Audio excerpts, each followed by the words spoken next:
विद्यार्थी मित्र हो, नमस्कार. आपण या तासिकेमधून संत एकनाथ महाराज यांचा जो तिसरा अभंग आहे, तिसरा अभंग पाहणार आहोत. या पूर्वीच्या तासिकेमध्ये आपण थोडक्यात या अभंगाचा अर्थ पाहिलेला आहे. डॉक्टर किशोर सानप यांनी जे विवेचन केलेलं आहे या अभंगाच्या संदर्भामध्ये, ते परीक्षेच्या दृष्टिकोनातून अतिशय महत्त्वाचं आहे आणि त्या आधारेच आपण या तिसऱ्या अभंगाच्या विषयी डॉक्टर किशोर सानप यांनी जे विवेचन केलेलं आहे ते आपण समजून घेणार आहोत. परीक्षेच्या दृष्टिकोनातून हाच भाग या ठिकाणी महत्त्वाचा आहे. संत एकनाथ महाराज यांचा जो तिसरा अभंग आहे, त्या तिसऱ्या अभंगामधून संत एकनाथ महाराज यांनी जो उपदेश केलेला आहे संपूर्ण मानव जातींना, की संसारामध्ये आल्यानंतर प्रत्येकाने आपला उद्धार करून घेतला पाहिजे, अशा स्वरूपाचा उपदेश, अशा स्वरूपाचं प्रबोधन संत एकनाथ महाराज अभंगवाणीच्या माध्यमातून करताना दिसून येतात. मानव जातीची तळमळ, मानव जातीचा उद्धार हा संत एकनाथ महाराज यांचा उद्देश दिसून येतो आहे.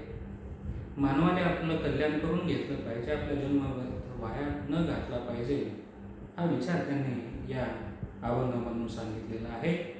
बहुत सुकृती नरदेह लागला, भक्तीविन गेला अधोगती, बाप भाग्य कैसे न सरेचे कर्म, न कळेचे वर्म आहे मुळा, अनेका जन्मांचे सुकृत पदरी, त्याचे मुखी हरे पैटा होय, राव रंग हो का उंच नीच याते, भक्तीविन माती मुखी त्याच्या, एका जनार्दनी हरी हरी म्हणता, मुक्ती साई देता पाठी लागे.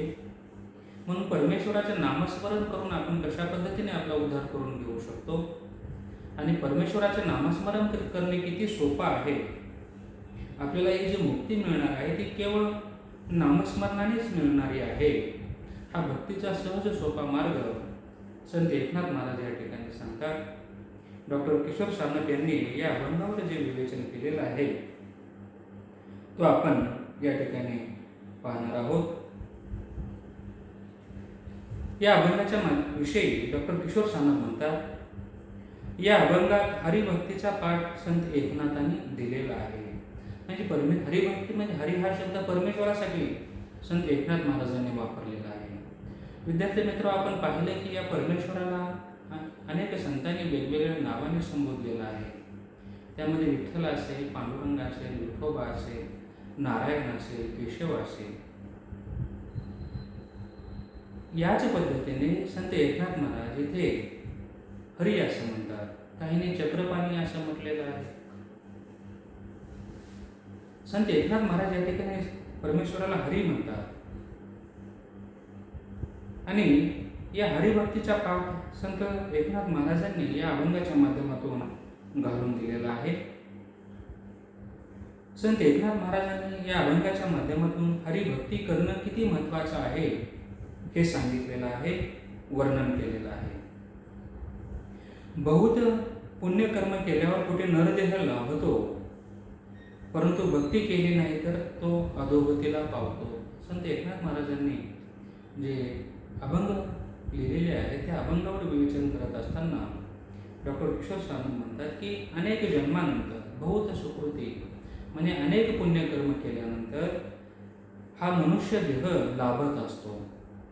या पृथ्वी तलावर आपण आजही पाहतो की अनेक जीवजंतू या ठिकाणी जन्मास आलेले दिसून येतात. मग अगदी लहान मुंगीपासून, कीटकापासून ते मोठमोठे प्राणीही, पशुपक्षी प्राणी या सृष्टीमध्ये असलेले दिसून येतात. मानव हा देखील एक समाजशीलच प्राणी आहे, पण तो आपल्या बुद्धी सामर्थ्याच्या जोरावर सामर्थ्यावर त्यांनी आपली प्रगती करून घेतलेली आहे.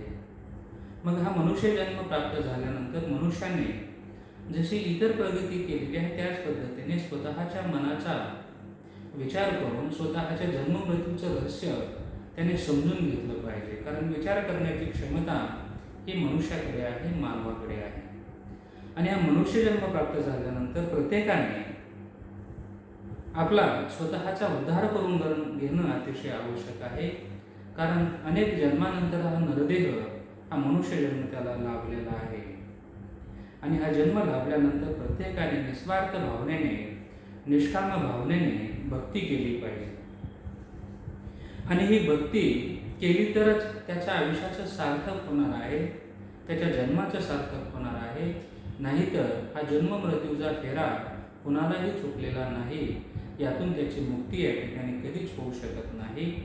म्हणून जर आपल्याला मुक्ती प्राप्त करून घ्यायची असेल, जन्म मृत्यूच्या चक्रातून बाहेर पडायचं असेल कायमचं, तर आपण भक्ती केली पाहिजे. मग एक प्रकारचा उपदेश करतात की तुम्ही भक्ती करणं आवश्यक आहे, आणि जर तुम्ही भक्ती नाही केली तर तुमच्या जीवनाला काही अर्थ होणार नाही, तुमचं जीवन अधोगतीकडे जाईल.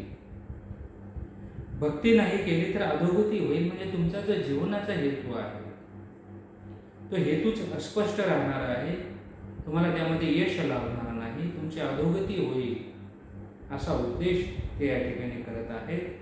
भक्तीशिवाय मनुष्य जन्माला अर्थच नसल्याचे नाथांनी सांगितलेले आहे. आणि जी भक्ती जर नाहीच केली, परमेश्वराच्या सगुण रूपामध्ये, निर्गुण रूपामध्ये निष्काम भावनेने आपण भक्ती केली पाहिजे. आणि परमेश्वराची भक्ती जर आपण नाही केली तर हा मनुष्य जन्मच, या मनुष्य जन्मालाच कोणताही आणि कसल्या स्वरूपाचा अर्थ नाही, तो मनुष्य जन्म निरर्थक असल्याचं सांगितलेलं आहे. कारण मनुष्य जन्म प्राप्त झाल्यानंतर त्याने स्वतःचा उद्धार करून घेतला पाहिजे. आणि उद्धार करून घेण्याचा एकमेव मार्ग तो म्हणजे भक्ती आहे. आणि भक्ती कशी करायची तर त्याचंही स्वरूप संतांनी सांगितलेलं आहे की भक्ती ही करायची म्हणजे केवळ परमेश्वराचं नामस्मरण करायचं आहे. मग हे नामस्मरण करण्यासाठी तुम्हाला संसार सोडून जाण्याची आवश्यकता नाही, तर निष्काम भावनेने संसारात राहूनच तुम्ही भक्ती करू शकता, परमेश्वराला प्राप्त करून घेऊ शकता, परमेश्वराचा साक्षात्कार तुम्ही करून घेऊ शकता. आणि ही भक्ती नामस्मरणाच्या रूपाने आहे, नामजपाच्या रूपाने आहे, आणि ती तुम्ही केली पाहिजे. कारण या नामस्मरणाच्या जोरावर, या भक्तीच्या सामर्थ्याने तुमची मुक्ती या ठिकाणी होणार आहे.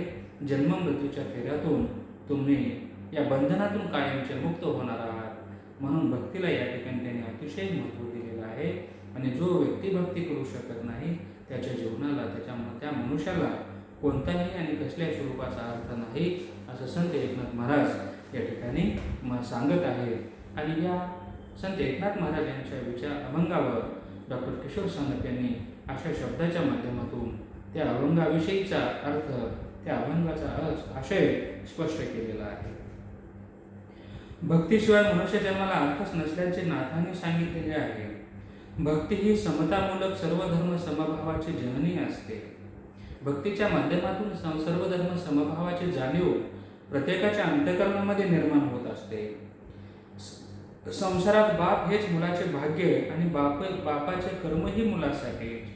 एक उदाहरणाच्या माध्यमातून त्यांनी सांगितले की आपले आईवडील आपल्या मुलांचं कल्याण या ठिकाणी साधत असतात. ते कर्म कार्य आपल्या मुलासाठीच करत असतात. आईवडील अतिशय कष्ट घेऊन आपल्या मुलाला सुख मिळालं पाहिजे, आपल्याला ज्या अडचणी आल्या त्या मुलाला येऊ नये या भावनेने ते कर्म करत असतात. मुलाचं भाग्य बनवण्याचं कार्य हे वडिलांचंच असतं. त्याच पद्धतीने हा जो परमेश्वर आहे, हा जगत पिता आहे, त्याला भक्तांची काळजी आहे. आणि त्यांनी आपल्या प्रत्येक भक्ताला उद्धार करून घेण्यासाठीच हा मनुष्य जन्म दिलेला आहे. आणि मनुष्य जन्म भेटल्यानंतर त्याने भक्ती केली पाहिजे आणि स्वतःचा उद्धार करून घेतला पाहिजे, हे या ठिकाणी त्यांनी सांगितलेलं आहे. भक्तीचे वर्म कळल्याशिवाय मानवाला तरुणोपाय नाही. भक्तीचं खरं स्वरूप प्रत्येकाने समजून घेतलं पाहिजे. आणि जोपर्यंत भक्तीचं खरे स्वरूप समजून येणार नाही त्याशिवाय कोणताच पर्याय नाही, हे अतिशय काळजीने संत एकनाथ महाराज या ठिकाणी सांगतात. मोठ्या काळजीने, मोठ्या काकुळतेने संत एकनाथ महाराज म्हणतात, बाप भाग्य कैसे न सरेचे कर्म, न कळेचे वर्म अरे मुळा. संसारातून मुक्ती मिळाल्याशिवाय भक्तीचे महात्म्य मनुष्याला कळत नाही. संसारातून मुक्ती करून मिळवणे गरजेचं आहे, संसारातून मुक्ती करून घेणे गरजेचं आहे. आणि संसारातून मुक्ती मिळाल्याशिवाय भक्तीचं महात्म्य कुणालाही या ठिकाणी समजू शकणार नाही. अनेक जन्मांचे सुकृत पदरी असल्याशिवाय हरिनाममुखी नांदत नाही, हाही विचार संत एकनाथ महाराजांनी अतिशय महत्त्वपूर्ण पद्धतीने मांडलेला आहे.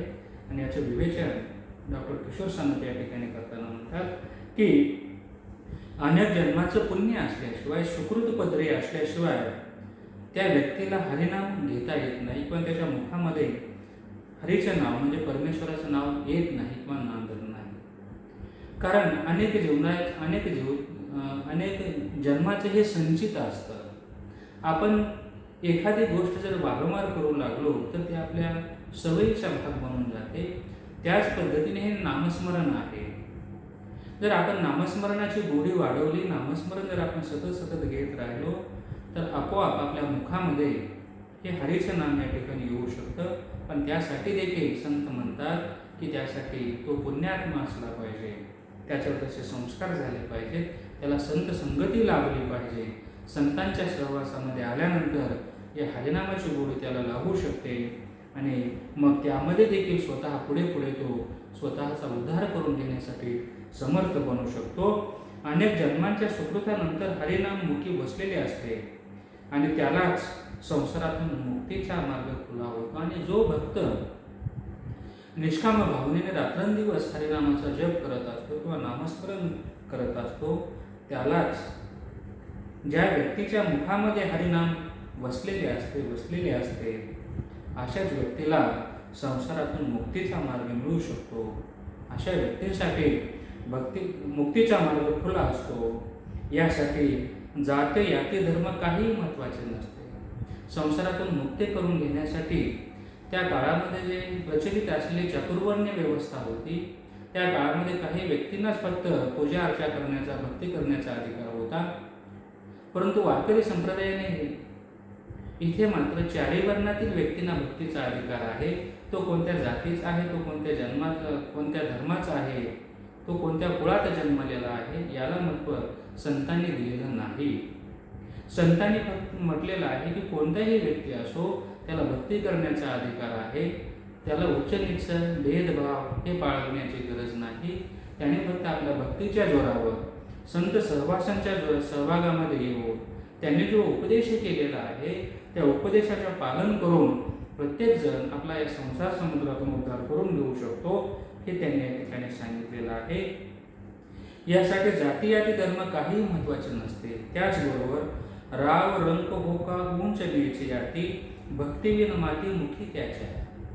मग या ठिकाणी गरीब असो अथवा श्रीमंत असो, उच्च कुलातील असो अथवा कनिष्ठ कुलातील असो, स्त्री असो अथवा पुरुष असो, तो कोणीही असो, त्याला भक्ती करण्याचा, या मानव जातीला भक्ती करण्याचा अधिकार आहे. तो भक्ती करू शकतो.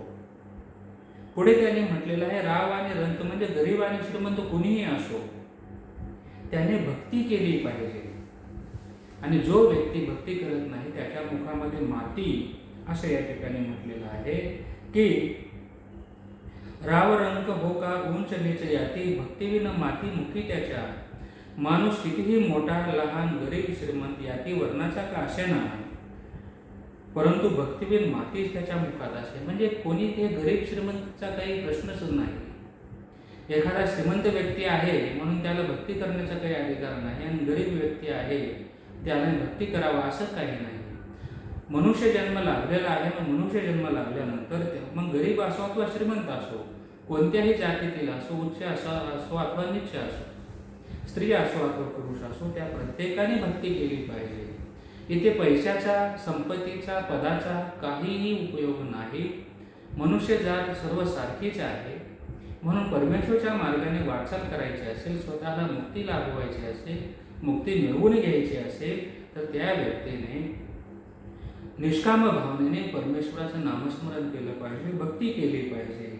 आणि जो व्यक्ती अशा पद्धतीने भक्ती करतो त्यालाच अशा पद्धतीने पुढे चालून मुक्ती मिळणार आहे की जो व्यक्ती रात्रंदिवस परमेश्वराचं नामस्मरण करतो आहे, नामजप करतो आहे, त्याला हा मुक्तीचा मार्ग सहजपणे मिळणार आहे.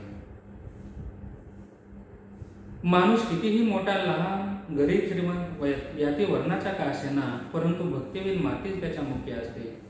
हरिनाम मुखी असले तर मनुष्य जन्मालाही अर्थ प्राप्त होतो. आणि ज्या व्यक्तीच्या मुखामध्ये हरिनाम आहे त्याच व्यक्तीच्या जन्माला काहीतरी अर्थ लाभलेला आहे किंवा अर्थ आहे, अन्यथा त्याच्या जन्मास काही अर्थ नाही, असं संत एकनाथ महाराजांनी म्हटलेलं आहे.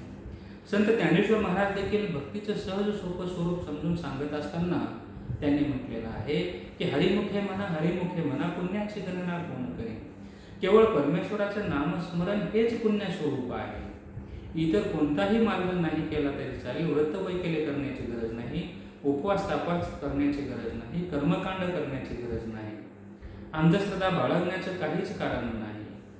तुम्ही या ठिकाणी निष्काम भावनेने, निस्वार्थी भावनेने फक्त परमेश्वराचं नामसंकीर्तन जर केलं, परमेश्वराचं नामस्मरण जर केलं, तर तुम्हाला हा पारमार्थिक वाटचाल सहज सोपी जाणारी आहे आणि तुम्हाला मुक्ती या ठिकाणी मिळू शकते, हेच या ठिकाणी सांगितलेलं आहे. आणि जो व्यक्ती मग परमेश्वराचं म्हणजेच हरिनाम मुखामध्ये घेतो, अशाच व्यक्तीच्या जन्माला काहीतरी अर्थ प्राप्त झालेला आहे. आणि जो व्यक्ती हरिनाम घेत नाही, त्याचं जीवन निरर्थक आहे, त्याच्या जीवनाला कसलाही अर्थ नाही, असे या ठिकाणी संत एकनाथ महाराज म्हणतात. संत एकनाथ महाराज या अभंगाच्या शेवटच्या चरणामध्ये म्हणतात, एका जनार्दनी हरिहरी म्हणता मुक्ती सायुज्यता पाठी लागली. आणि जो व्यक्ती हरिनाम स्मरण करतो आहे, परमेश्वराचा नामजप करतो आहे, अशा व्यक्तीच्या मागे मुक्ती सायुज्यता पाठी लागे. अशा व्यक्तीला आपोआपच या संसारामधून मुक्ती मिळू शकणार आहे. जो मनुष्य हरिनामाचा गजर करतो, कथा कीर्तनात हरिरूप होतो, त्याच्याच पाठीमागे हरिही लावतो. म्हणजे एखादा भक्त जसं परमेश्वर आत्यंतिक प्रेम करत असतो, त्याच पद्धतीने जो परमेश्वर आहे, तो परमेश्वर देखील जे खरे भक्त आहे, त्या खऱ्या भक्तावर तो देखील तेवढाच प्रेम करत असतो. म्हणजे एकमेकाची ओढ दोघांनाही लागलेली असते. जशी ओढ एखाद्या भक्ताला परमेश्वराची लाभत असते, अगदी त्याच पद्धतीने परमेश्वराला देखील आपला भक्त कधी एकदा भेटतो अशी ओढ त्याला त्या ठिकाणी लाभलेली असते. म्हणूनच परमेश्वराला माऊली किंवा आई वडील मायबाप असं या ठिकाणी म्हटलेलं आहे. मुक्ती व सायुज्यता भावही उपकारक असलेला सायुज्य भाव, मुक्ती व सायुज्यता भावही धावतो. हरिनाम मुखे घेतल्याने मुक्ती मिळते व हरिरूप तादात्म्य पावण्यासाठी उपकारक असलेला सायुज्य भाव, ऐक्य भावही अनुभवता येतो. म्हणून हरिनाम मुखे घेतल्यानंतर किंवा हरीचं नाव घेतल्यानंतर, परमेश्वराचं नाव घेतल्यानंतर व मुखामध्ये आपण सतत परमेश्वराचं नामसंकीर्तन जर करत राहिलो, तर आपण एके दिवशी हरिरूप होतो, परमेश्वराचे तादात्म्य पावत असतो, परमेश्वराशी एकरूप होत असतो. आणि हे येण्यासाठी सायुज्य भाव, ऐक्यभाव महत्त्वाचा आहे. आणि केवळ हरिहरी म्हणता ही भावपूर्ण पर्वणी लाभत असते. इतर कोणतेही सायस करण्याची गरज नाही. केवळ हरिहरी म्हणा, परमेश्वराचं नामस्मरण करा. आणि परमेश्वराचं नामस्मरण केलं तर तुम्हाला ह्या मुक्तीचा मार्ग सहजपणे मिळू शकतो, असा साधा भाव या अभंगवाणीच्या माध्यमातून संत एकनाथ महाराजांनी सांगितलेला आहे. विद्यार्थी मित्रहो, डॉक्टर किशोर साळुंखे यांनी संत एकनाथ महाराज यांच्या या 30व्या अभंगावर सहज सोप्या भाषेमधून विवेचन केलेलं आहे. परीक्षेच्या दृष्टिकोनातून हा भाग अतिशय महत्त्वाचा असल्याने तुम्ही स्वतः या पुस्तकाचं वाचन करावं आणि हा अभंगाचा आशय समजून घ्यावं, जेणेकरून परीक्षेमध्ये तुम्हाला उत्तर या ठिकाणी लिहिणं सोपं जाईल. आजच्या तासिकेमध्ये आपण इथेच थांबूया. धन्यवाद.